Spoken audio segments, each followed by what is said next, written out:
문재인 정부가 7월부터 사회적 거리두기를 완화한다고 했습니다. 그런데 웬 델타 변이 한숨을 돌리는가 했더니 또다시 비상입니다.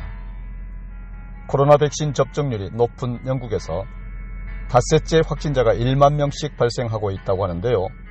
넉 달 전 대유행 때와 같다고 합니다. 화들짝 놀란 영국 정부는 방역규제 해제일을 한 달 뒤로 미루면서 봉쇄 고삐를 바짝 조이고 있고, 새 환자 중 90% 이상이 코로나 변이 바이러스의 하나인 델타 변이 환자에서 더욱 긴장하고 있다고 합니다.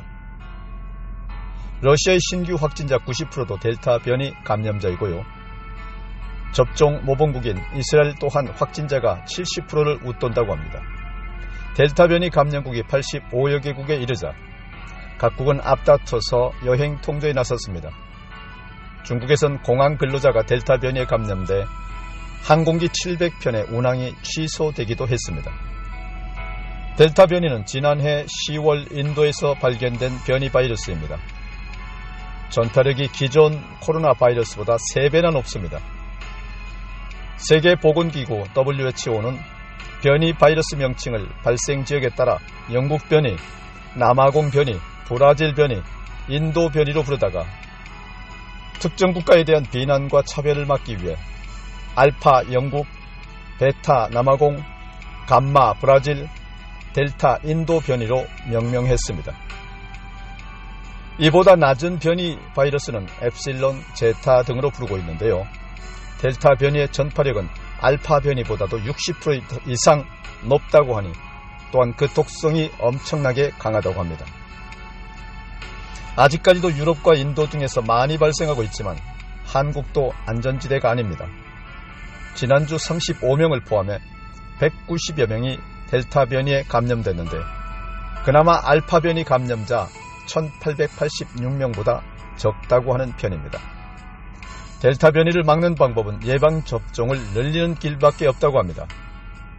영미 의료당국에 따르면 화이자, 모더나 백신을 2차까지 맞으면 약 88%를 예방할 수 있고 얀센, 아스트라제네카도 60%까지 효과가 있다고 합니다.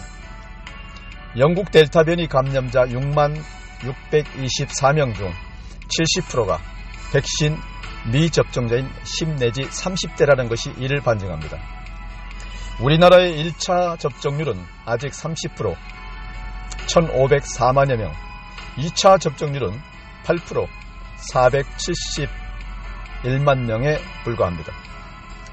전문가들은 델타 변이가 앞으로 세계 지배종이 될 것이라며 올가을 대유행할 수 있다고는 경고를 거듭 내보내고 있습니다.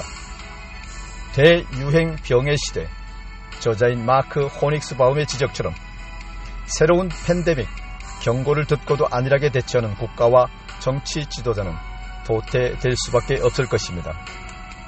우리도 빨리 비상대책을 강구해야 합니다. 지금으로선 거리두기 완화보다 백신 확보가 더욱 급하지 않을까 싶습니다. 고주연 논설위원이 이렇게 주장했습니다.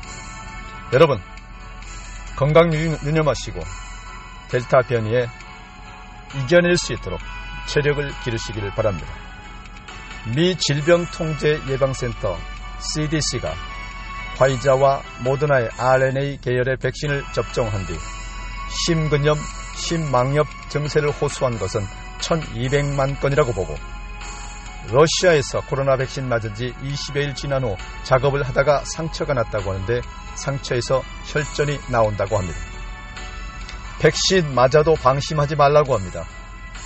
국내에서 신종 코로나19 백신을 맞고도 2주 뒤에 확진되는 돌파 감염 사례가 44명을 웃돌았습니다.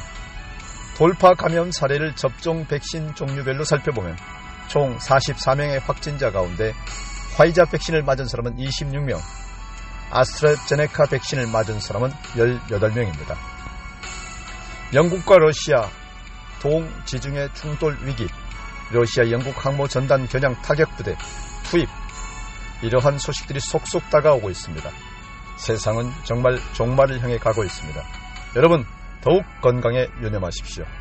다음에 또 뵙겠습니다. 샬롬.